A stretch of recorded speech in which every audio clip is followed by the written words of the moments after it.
નમસ્કાર વાલા દર્શક મિત્રો, સ્વાગત છે આપનું આપણી આ યુટ્યુબ ચેનલ ભાવેશ મકવાણા ન્યૂઝમાં। તો મિત્રો, આજે તારીખ થઈ છે 2/4/2025 અને બુધવારે આવ્યા છે એક મોટા સમાચાર। તો સમાચાર શરૂ કરતાં પહેલાં બધાને જય શ્રી કૃષ્ણ, જય માતાજી, હર હર મહાદેવ। તો મિત્રો, 12 વર્ષ પછી પેન્શનરોને નિવૃત્ત કર્મચારીઓને મળી છે આ મોટી ભેટ, તેમજ 68 વર્ષની ઉંમરે મળશે વિશેષ લાભ।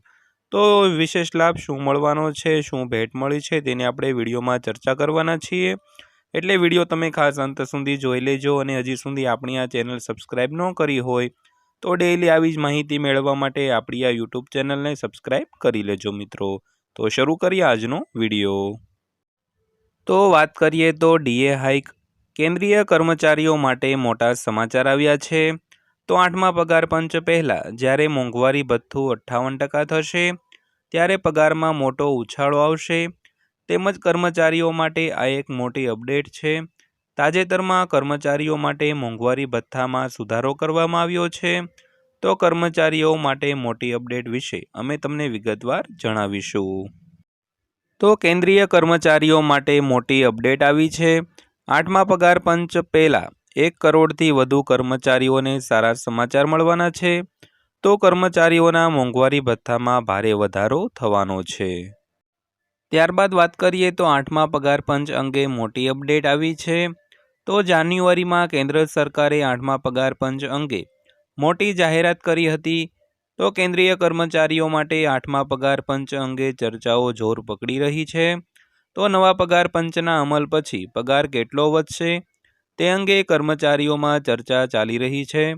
તો કર્મચારીઓ માટે ફિટમેન્ટ ફેક્ટર શું હશે અને ડીએ શું હશે, આ અંગેના જવાબો બહાર આવી ગયા છે દોસ્તો। ત્યારબાદ વાત કરીએ તો ફિટમેન્ટ ફેક્ટર મુખ્ય આધાર રહેશે।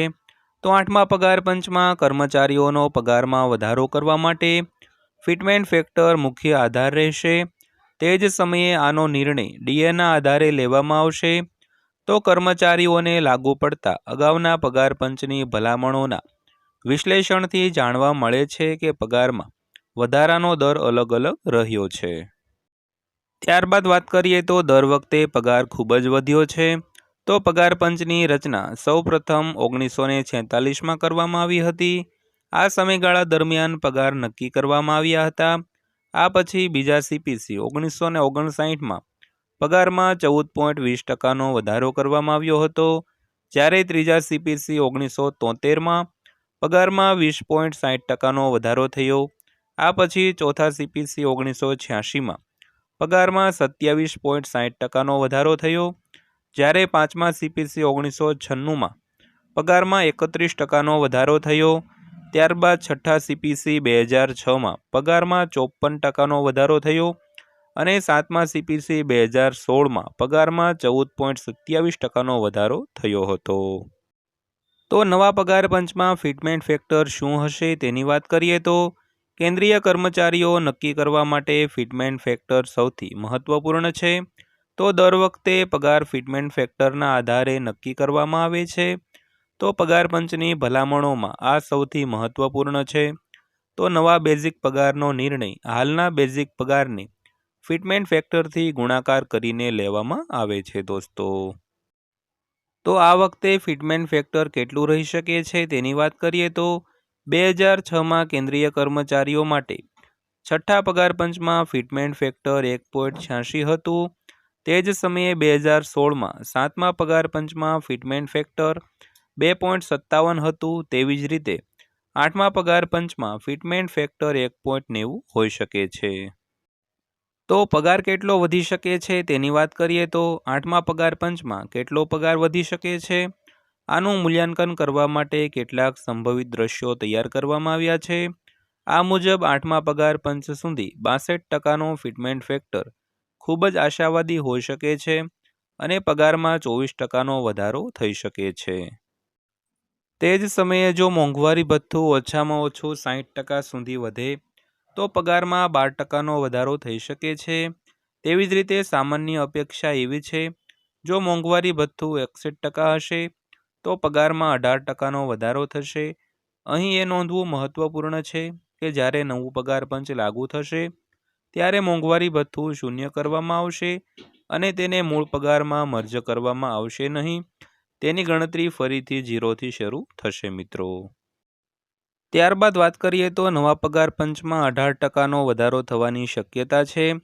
તો મીડિયા રિપોર્ટ્સ આવી રહ્યા છે જેમાં કર્મચારીઓ માટે પગારની સંભવિત પરિસ્થિતિઓ તૈયાર કરવામાં આવી છે. આવી સ્થિતિમાં જાન્યુઆરી 2026થી માટે 8મા પગાર પંચમાં 18%નો વધારો થવાની અપેક્ષા છે. ત્યાં સુધીમાં મોંઘવારી ભથ્થું 58% સુધી પહોંચી શકે છે. જુલાઈથી ડિસેમ્બર 2025ના ડેટા મુજબ વધેલા ફુગાવાના દરને ઉમેરીને આ 58%ને 61% સુધી વધારી શકાય છે મિત્રો. ત્યારબાદ વાત કરીએ તો મોંઘવારી ભથ્થું શૂન્ય રહેશે. સામાન્ય પરિસ્થિતિને ધ્યાનમાં રાખીને કેન્દ્ર સરકારના કર્મચારીઓ માટે નવું પગાર પંચ 18% પગાર વધારાની ભલામણ કરી શકે છે. આ સમયગાળા દરમિયાન મોંઘવારી ભથ્થું 58%થી 61% સુધી પહોંચી જશે. તેનો અમલ 1 જાન્યુઆરી 2026થી થવાનો છે, પરંતુ તેને મૂળ પગારના સુધારા સાથે મર્જ કરીને મોંઘવારી ભથ્થું શૂન્ય કરવામાં આવશે અને ગણતરી ફરી 0થી શરૂ થશે મિત્રો. તો મિત્રો આ હતી આજની માહિતી પસંદ આવી હોય તો વિડીયોને લાઇક કરજો અને રોજે રોજ આવા જ વિડીયો જોવા માટે આપણી આ યુટ્યુબ ચેનલને સબસ્ક્રાઈબ કરી લેજો મિત્રો. તો ફરીવાર પાછા મળીશું એક નવા વિડીયો સાથે, નવી માહિતી સાથે. ત્યાં સુધી સૌને જય હિન્દ, વંદે માતરમ.